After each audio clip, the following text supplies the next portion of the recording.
നമ്മുടെ വീട്ടിന്റെ ഈ പൂമുഖം അല്ലെങ്കിൽ കോലായി എന്നൊക്കെ പറയുന്ന സാധനമാണ് ഇത്. So what you call this? This is a veranda or a porch. What is this? നമ്മുടെ വീട്ടിൽ ഈ ഒരു അണ്ടർഗ്രൗണ്ട് ഫ്ലോർ ഉണ്ടെങ്കിൽ സ്റ്റോറേജിന് വേണ്ടിയിട്ടോ അല്ലെങ്കിൽ പാർക്ക് ചെയ്യാനും നമ്മളൊരു അണ്ടർഗ്രൗണ്ട് ഫ്ലോർ നമുക്ക് ഉണ്ടെങ്കിൽ what you call it? You call it A basement എന്ന് വിളിക്കും. എന്താണ് ബേസ്മെന്റ്? ഇനി നമ്മുടെ വീടിന് മേലെ ഒരു തട്ടുണ്ടാവില്ലേ, തട്ടിൻ പുറം മച്ച് എന്നൊക്കെ പറയുന്നത്, what you call that? You call that in ആരിക്. എന്താ? ആരിക്. ഇനി നമ്മൾ വണ്ടി പാർക്ക് ചെയ്തിടുന്ന വണ്ടിക്ക് വേണ്ടി തന്നെ ഒരു ബിൽഡിംഗ് ഉണ്ടാവും, അതിനെന്താ വിളിക്കുക?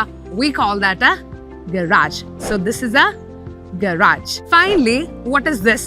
നിങ്ങളുടെ വീട്ടിലൊക്കെ അടുക്കളയോട് ചേർന്നിട്ട് അടുക്കളയിലെ കാര്യങ്ങളൊക്കെ സ്റ്റോർ ചെയ്ത് വെക്കാൻ, ഈ ഫുഡ് സ്റ്റഫ് ഒക്കെ സ്റ്റോർ ചെയ്ത് വെക്കുന്ന ഒരു ഏരിയ ആണിത്. നമ്മൾ സ്റ്റോർ റൂം എന്ന് പറയും, പക്ഷെ അല്ല. This is called a pantry.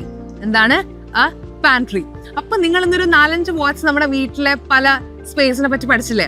ഇതുപോലത്തെ ഒരുപാട് കാര്യങ്ങൾ വളരെ ഈസി ആയിട്ട് പഠിക്കാൻ വേണ്ടി നമ്മുടെ ഓൺലൈൻ കോഴ്സിൽ ചേരുന്നതിലൂടെ ഒരു പേഴ്സണൽ ട്രെയിനർ നിങ്ങളുടെ സമയത്ത് നിങ്ങളെ വളരെ ഈസി ആയിട്ട് പഠിപ്പിക്കുന്നതായിരിക്കും. സോ അതിനുവേണ്ടി താഴെ കാണുന്ന ലിങ്കിൽ ക്ലിക്ക് ചെയ്യുക. ഇപ്പൊ തന്നെ ഇംഗ്ലീഷ് ഹൗസിൽ ജോയിൻ ചെയ്യുക.